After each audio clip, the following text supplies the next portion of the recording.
Ayan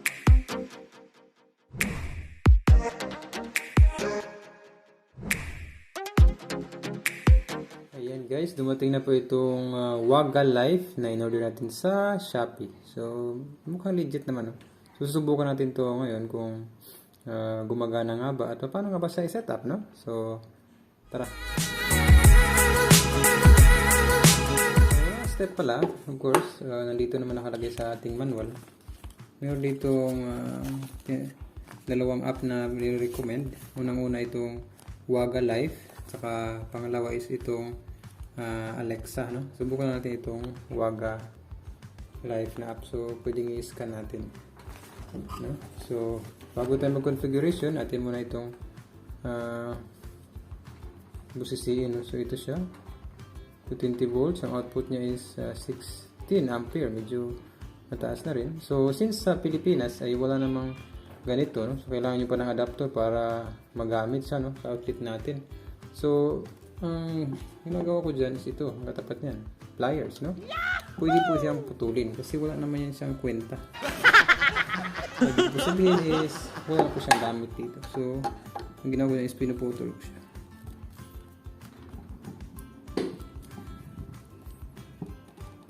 Yun.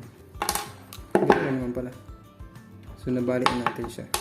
Ito kasi mga ganitong, mayroon pang ganitong ground. Para doon sa mga outlet na may mga ground. So, kung yung outlet na may ground, pwede nyo pong gamitin ito. May for safety din naman kasi yan.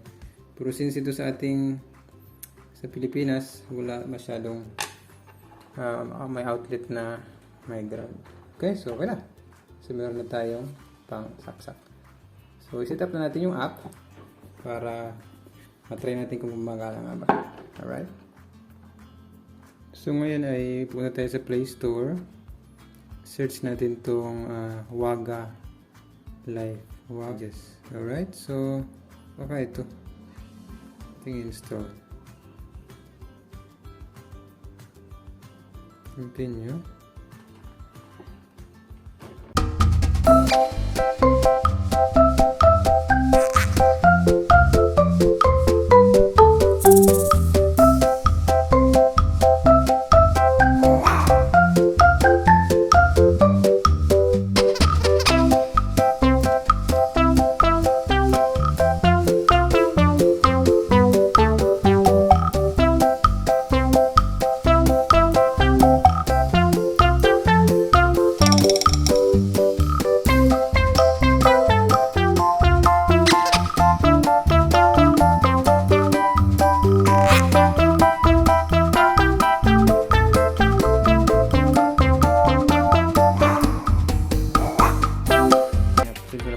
Dito, sign up tayo. Agree. Email. Get verification code. Sumpa tayo sa email natin para kunin yung verification code. Alright. Okay. So, copy natin to. Copy. Punta tayo dito sa paste natin. Paste. Yun. Set up password. Ayan. Sumulagay tayo yung password. Ito yung password sa app, no? Sa account natin. Yun. So, nag-register siya. Add device.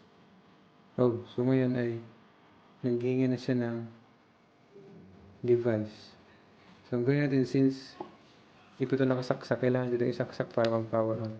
Ang purpose pala nito, kaya natin of course, para pwede natin i-remote lahat ng nakasaksak dito sa out niya. Pwede mong i-control, no?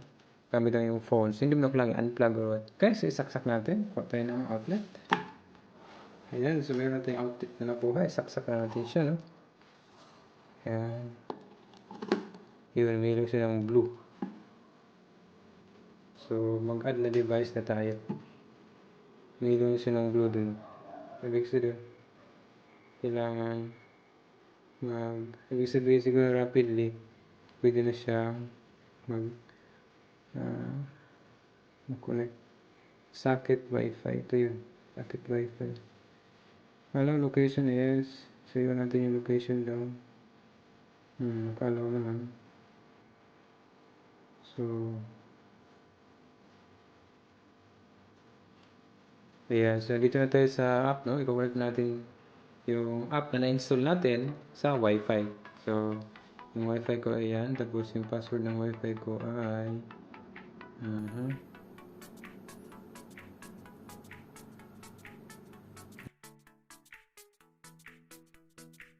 So, reset the device. Power on the device after it's been powered up for 10 seconds. Okay. Press and hold reset button. Ayan. So, yun na yun. Dapat mag-blink ito ng mabilis. Sinapit natin konti. So, ngayon kasi nagbi-blink siya ng madalang. So, long press natin siya. Kailangan siya mag-blink ng mabilis eh. Yun. Pag ganyan na siya, yun ang instruction niya. No? So, next na natin confirm. Yes. Next. So, in-scan niya na. Kasi dapat ma-add natin yung device ito dito sa mismong app.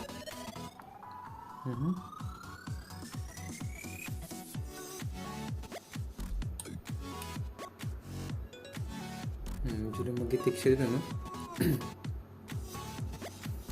Scanning the device. Yun, parang malapit sa totohanan.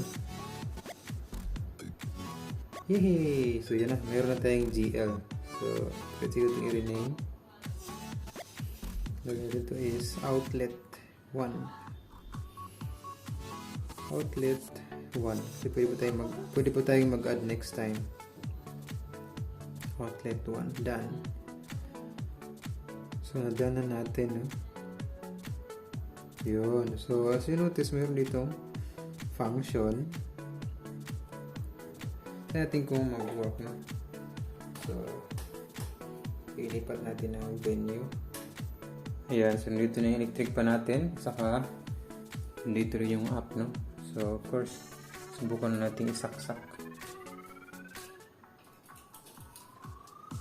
So, as you notice, naka-on na yung app. Helpful. Natin. Yun. Yun. So, nag-on siya, no? Yun. So, itry natin siyang i-off gamit itong app. Off. Yun. So, walang delay, no? Automatic, naglagitik siya dun. Automatic, nag-off siya. So, ngayon, ang next natin gawin, since nag-off siya, yun. So, i-click lang siya ulit para mag-on.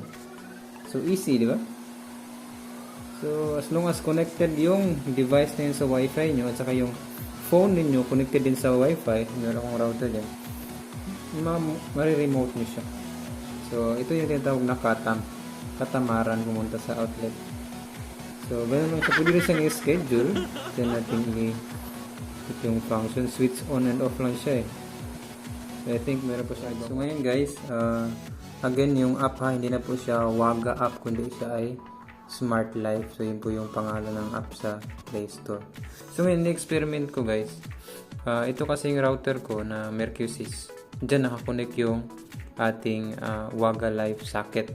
So, ngayon, sinubukan ko na i-control yung socket na yan kahit na yung cellphone ko ay connected sa ibang network kasi yun ay naka-purple SIM yung aking Black Mamba. So, subukan ko na dun ko i-connect and then try ko kung mag-work pa rin ba yung outlet. So, ngayon, dun ako connected sa ayun, dun ako connected. May net din naman yun. So, try natin. Yun. So, kahit pala guys, wala kayo sa bahay, as long as may internet kayo, automatic na siya mag-work, no? Yun ang kagandahan niya. Off natin. Yan, off. Yun. Isa pang na-explore ko dito. Meron dito sa baba. As you notice, merong statistic. Pag ipindot siya, meron siyang ganyan, no? So, today. So, may kita mo pa rin yung kung ilan na yung na-consume nyo na kuryente, may kilowatt hour dito. So, yun kasi yung electric pan ko ay 60 watts. Okay? So, yun siya, meron siyang agad data. Stig, di ba? So, So yun, meron din siya dito sa baba, schedule, timer, tapos switch. Pag switch, same lang yan dun sa mismong power on. Yun na mag-on siya. Yung electric na. Alright? So, ganun siya guys, no? Ang ganda ng app na to. So kahit pala hindi kayo same network ang kinukuha, as long as may internet yung app nyo, I mean yung phone, saka yun siya connected din sa wifi, walang problema. Mapapagana nyo siya yung mismong device na yun. Alright, so thank you for watching. Kung may tanong, comment lang sa baba. Maraming salamat. Bye bye.